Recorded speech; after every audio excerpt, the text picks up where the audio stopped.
हमने ये पढ़ा है कि यूनिवर्स एनर्जी और मैटर से बना है, जिसमें अगर हम मैटर की बात करें तो ये गैस, लिक्विड, सॉलिड और प्लाज्मा की फॉर्म में हमें इस यूनिवर्स में नजर आता है। इसी तरह एनर्जी के भी मुख्तलिफ फॉर्म होते हैं, जैसे कि इलेक्ट्रिकल, मैकेनिकल, इलेक्ट्रोमैग्नेटिक रेडिएशंस के फॉर्म में मौजूद होते हैं। मगर कैसा लगेगा कि अगर मैं आपको कहूं कि ये मैटर और एनर्जी हमारे यूनिवर्स का सिर्फ 5% हिस्सा ही बनाता है, लेकिन 95% यूनिवर्स किस से बना है, आइए जानते हैं इस वीडियो में।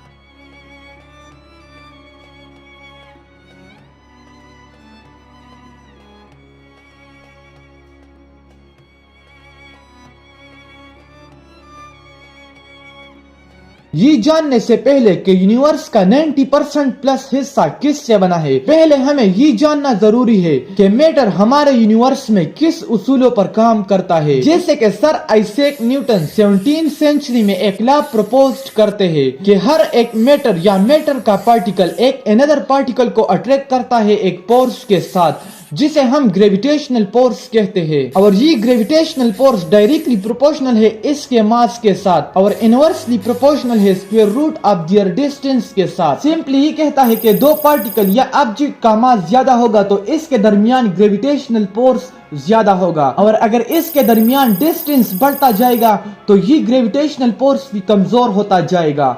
एग्जांपल लेते हैं अपने सोलर सिस्टम का। जैसा कि आप जानते हैं हमारे सोलर सिस्टम में एक सन और 8 प्लैनेट्स मौजूद है, मगर इन सब में सन प्लैनेट्स के कंपेयर 1000 टाइम्स मैसिव है। हमारे सोलर सिस्टम का 99.99% मास हमारे सन के साथ है, तो न्यूटन के मुताबिक सन के पास ग्रेविटेशनल फोर्स सबसे ज्यादा होगा। बिल्कुल ऐसा ही है, इसीलिए सारे प्लैनेट सन के अराउंड ऑर्बिट करते हैं। प्लैनेट मर्क्यूरी जो सन के साथ सबसे नजदीक है, ये बहुत तेज रोटेशन करता है इन सब प्लैनेट की बनिस्बत, क्योंकि ये सन के साथ ज्यादा नजदीक है। और प्लूटो सबसे स्लो स्पीड से ऑर्बिट करता है सन से, क्योंकि न्यूटन के मुताबिक सन और प्लूटो के दरमियान डिस्टेंस मर्क्यूरी की बनिस्बत बहुत ज्यादा है, और डिस्टेंस ज्यादा होने की वजह से इसके दरमियान ग्रेविटेशनल फोर्स बहुत कमजोर है, इसीलिए प्लूटो सन से बहुत स्लो स्पीड पर रोटेशन करता है। अब इस वक्त तक तो यूनिवर्स फिजिक्स के कैलकुलेशन के मुताबिक सही चल रहा था, मगर प्रॉब्लम तब आया जब 1930 में एस्ट्रोनॉमर प्रेटिस एक एबनॉर्मल बिहेव गैलेक्सी का ऑब्जर्व करते हैं।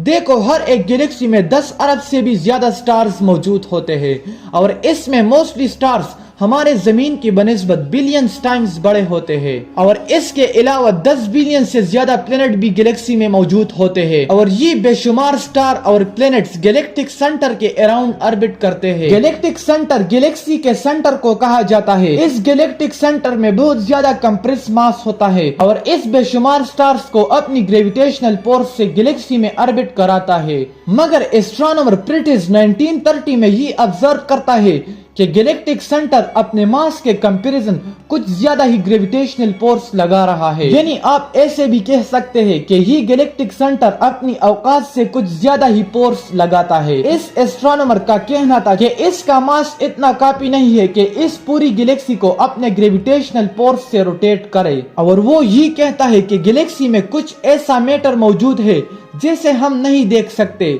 चूंकि ये मैटर आम मैटर की तरह नहीं है, इसीलिए इस मैटर को डार्क मैटर का नाम दिया गया।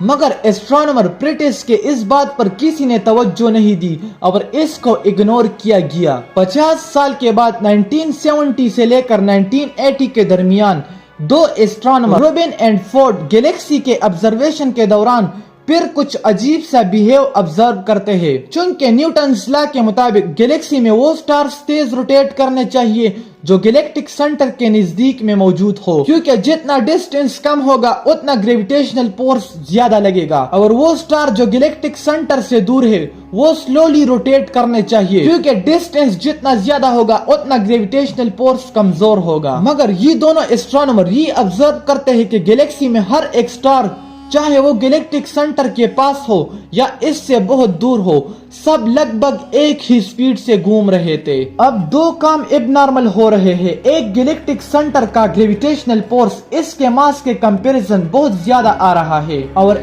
हर एक स्टार सेम स्पीड से घूम रहे हैं, चाहे उसका फासला गैलेक्टिक सेंटर से नजदीक हो या दूर। अब कुछ तो है इस गैलेक्सी में जो इस अजीब बिहेव का रीजन बन रहा है। यहाँ पर सब साइंटिस्ट बिल्कुल परेशान हो गए कि या तो हमारी कैलकुलेशंस में कुछ गलत है या स्पेस के इस हिस्से में हमारी कैलकुलेशन काम नहीं करती। जब हबल टेलीस्कोप तैयार हुआ, इससे भी ये बात वाज़ेह हुई कि ये दो काम गैलेक्सी में एबनॉर्मल हो रहे हैं और साइंटिस्ट मजबूर हो गए कि हमें एस्ट्रोनॉमर स्विट्स के दिए गए कंसेप्ट डार्क मैटर को इग्नोर नहीं करना चाहिए था। और वो ये नतीजा निकालते हैं कि डार्क मैटर हर एक गैलेक्सी में डिस्ट्रीब्यूटेड है और ये हर एक स्टार को एक्स्ट्रा ग्रेविटेशनल फोर्स की मदद से सारी गैलेक्सी में एक साथ रखती है और रोटेट करती है। बाद में ग्रेविटेशनल लेंसिंग की फेनोमेना की वजह से भी इस डार्क मैटर के एग्जिस्टेंस के चांसेस इंक्रीज हो गए।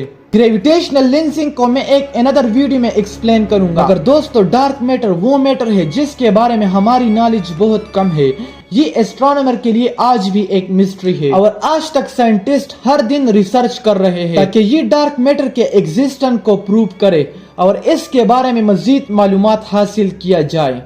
अब जैसा कि हमने पहले कहा कि हमारा 5% यूनिवर्स नॉर्मल मैटर और नॉर्मल एनर्जी से बना है, तो बाकी हमारा 95% यूनिवर्स में 27% डार्क मैटर है। अब बाकी 68% का क्या, तो वो है डार्क एनर्जी, जिस पर मैं एक अलग सा वीडियो बनाऊंगा।